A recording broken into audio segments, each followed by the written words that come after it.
महाभारत किसके द्वारा लिखी गई थी? इसका उत्तर है डी, वेद व्यास। महाभारत वेद व्यास द्वारा लिखी गई थी और यह महाकाव्य है जिसमें 18 पर्व हैं। भगवत गीता महाभारत का ही एक अंश है। इसके बाद नेक्स्ट है, भगवत गीता के अनुसार भगवान के साथ जुड़ने का दूसरा मार्ग कौन सा है? इसका उत्तर ऑप्शन सी, भक्ति। भगवत गीता के अनुसार भगवान के साथ जुड़ने का दूसरा मार्ग भक्ति है। भगवत गीता के अनुसार भगवान से जुड़ने का 3 मार्ग है। पहला कर्मयोग, दूसरा भक्ति और तीसरा मार्ग है ज्ञान। इसके बाद नेक्स्ट है, निम्न 4 वेदों में से कौन से वेद में माया, जादू और तंत्र मंत्र के बारे में विस्तार से बताया गया है? इसका उत्तर ऑप्शन ए, अथर्ववेद। अथर्ववेद में ब्रह्म ज्ञान, धर्म, औषधि प्रयोग, रोग निवारण, जादू टोना, तंत्र मंत्र आदि अनेक विषयों का वर्णन है और 3 वेदों के बाद अंत में इसकी रचना अथर्व और अंगिरस ऋषि द्वारा की गई थी, इसलिए इसे अथर्वगिरीश वेद भी कहा जाता है और अथर्ववेद के मंत्रों का उच्चारण करने वाला पुरोहित ब्रह्मा कहलाता है। इसके बाद नेक्स्ट है, 4 वेदों में से सबसे प्राचीन कौन सा है? इसका उत्तर है बी, ऋग्वेद। ऋचाओं के क्रमबद्ध ज्ञान के संग्रह को ऋग्वेद कहा जाता है और इसमें 10 मंडल, 1028 सूक्त और इस वेद की ऋचाओं को पढ़ने वाले ऋषि को होत्र कहते हैं और इस वेद के माध्यम से आर्यों की राजनीति प्रणाली, इतिहास व ईश्वर की महिमा के बारे में जानकारी मिलती है और विश्वामित्र द्वारा रचित ऋग्वेद के 3रे मंडल में सूर्य देवता सावित्री को समर्पित प्रसिद्ध गायत्री मंत्र है। इसके बाद नेक्स्ट है, वैदिक सभ्यता डैश नदी के किनारे फली फूली? इसका उत्तर है ए, सरस्वती। सिंधु संस्कृति के पश्चात भारत में जिस नवीन सभ्यता का विकास हुआ उसे वैदिक अथवा आर्य सभ्यता के नाम से जाना जाता है। वैदिक सभ्यता प्रारंभ में सरस्वती, विपाशा, पुरुषणी, वितस्ता, सिंधु, शतुद्री तथा अस्किनी नदियों के बीच विकसित हुई थी। इसके बाद नेक्स्ट है, डैश नदी सप्त सिंधु प्रदेश का भाग मानी जाती है? इसका उत्तर ऑप्शन बी, सरस्वती। सरस्वती नदी सप्त सिंधु प्रदेश का भाग मानी जाती है। ऋग्वेद में सप्त सिंधु का उल्लेख है। सप्त सिंधु प्रदेश के तहत सिंधु तथा उसकी 6 अन्य सहायक नदियां जिसमें वितस्ता, अस्किनी, पुरुषणी, विपाशा, शतुद्री और सरस्वती को शामिल किया जाता है। के बाद नेक्स्ट है, निम्नलिखित में से कौन सा ऋग्वेद में उल्लिखित सप्त सिंधु या 7 नदियों में नहीं आता है? इसका उत्तर ऑप्शन सी, मारकंडा। इसमें रावी, चेनाब और झेलम ये सभी सप्त सिंधु में आते हैं। इसके बाद नेक्स्ट है, साहिबी नदी वैदिक काल में डैश कहलाती थी? इसका उत्तर ऑप्शन डी, दृशदती नदी। साहिबी नदी वैदिक काल में दृशदती नदी कहलाती थी और दृशदती को घग्गर नदी के नाम से भी जानते हैं। वेदों की रचना संस्कृत भाषा में की गई।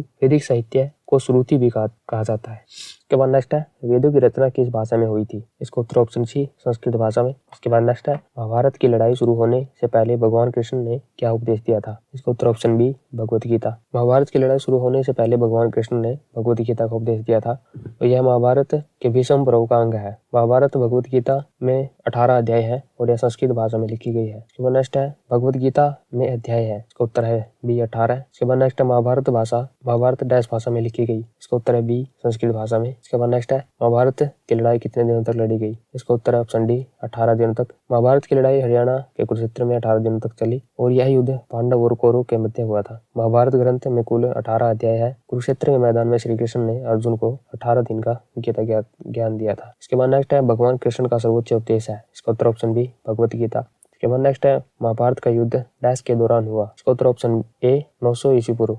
कुछ विद्वानों के मतानुसार महाभारत का युद्ध 900 ईस्वी पूर्व के आसपास माना जाता है, जबकि इसकी वास्तविक तिथि के बारे में विद्वानों के मतभेद है। महाभारत का युद्ध कौरवों और पांडवों के बीच कुरुक्षेत्र में लड़ा गया था। इसके बाद नेक्स्ट है, भारत के इस महाकाव्य में भगवत गीता का समावेश है? इसका उत्तर है बी, महाभारत। महाभारत में भगवत गीता का समावेश है और यह महाकाव्य 18 पर्व में वर्णित है और इसकी रचना महर्षि वेद व्यास ने की थी। इसके बाद नेक्स्ट है, सिरसा जिले का प्राचीन नाम था सरिस्का, जिसका उल्लेख निम्न में मिलता है? इसका उत्तर ऑप्शन डी, यह सभी। इसका सिरसा जिले का प्राचीन नाम सरिस्का, साइसक जिसका उल्लेख महाभारत, अष्टाध्यायी और दिव्य बदान इन सभी में मिलता है। इसके बाद नेक्स्ट है, कुरुक्षेत्र को धर्म क्षेत्र किस ग्रंथ में बताया गया है? इसका उत्तर ऑप्शन ए, भगवत गीता। इसके बाद नेक्स्ट है, भगवत गीता के प्रथम श्लोक में कुरुक्षेत्र को धर्म क्षेत्र कहा गया है और महाभारत एवं अन्य पुराणों में कुरुक्षेत्र की महिमा के बारे में बताया गया है। महाभारत के वन पर्व के अनुसार कुरुक्षेत्र में आकर सभी लोग पाप मुक्त हो जाते हैं और महाभारत का युद्ध कुरुक्षेत्र में हुआ था और यहीं पर भगवान कृष्ण ने अर्जुन को गीता का उपदेश दिया था। इसके बाद नेक्स्ट है, तक्षशिला के उस सर्वाधिक विद्वान व्यक्ति का नाम बताइए जिसने संस्कृत भाषा का व्याकरण लिखा था? इसका उत्तर ऑप्शन बी, पाणिनि।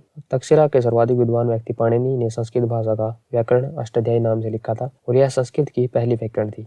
नेक्स्ट है, अष्टाध्यायी के लेखक हैं? इसका उत्तर है बी, पाणिनि और यह 8 अध्याय में है और इसकी रचना 4वीं शताब्दी में हुई और इस पर महाभाष्य के रूप में पतंजलि ने पुस्तक लिखी थी। इसके बाद नेक्स्ट है, अष्टांग संग्रह किसके द्वारा लिखा गया? इसका उत्तर है ऑप्शन सी, बाघभट्ट। अष्टांग संग्रह के रचयिता बाघभट्ट है और अष्टांग संग्रह आयुर्वेद का प्रसिद्ध ग्रंथ है। अष्टांग संग्रह संस्कृत भाषा में लिखा गया है। इसके बाद नेक्स्ट है, महाभारत डैश में लड़ा गया था? इसका उत्तर है ऑप्शन ए कुरुक्षेत्र। महाभारत का युद्ध कुरुक्षेत्र के हरियाणा में लड़ा गया था। महाभारत का युद्ध कौरवों और पांडवों के मध्य लड़ा गया था। इसके बाद नेक्स्ट है हिंदू वर्ण व्यवस्था में किसे सर्वोच्च और सर्वश्रेष्ठ माना गया है। इसका उत्तर ऑप्शन बी गृहस्थ आश्रम। हिंदू वर्ण व्यवस्था में गृहस्थ आश्रम को सर्वोच्च माना गया है और हिंदू वर्ण व्यवस्था में 4 आश्रम जिसमें ब्रह्मचर्य, गृहस्थ, वानप्रस्थ और संन्यास आश्रम होते हैं। इसके बाद नेक्स्ट है उपनयन संस्कार क्या होता है। इसका उत्तर ऑप्शन सी बच्चों का पवित्र जनेऊ संस्कार। हिंदू धर्म के 16 संस्कारों में से 10वां संस्कार है उपनयन संस्कार।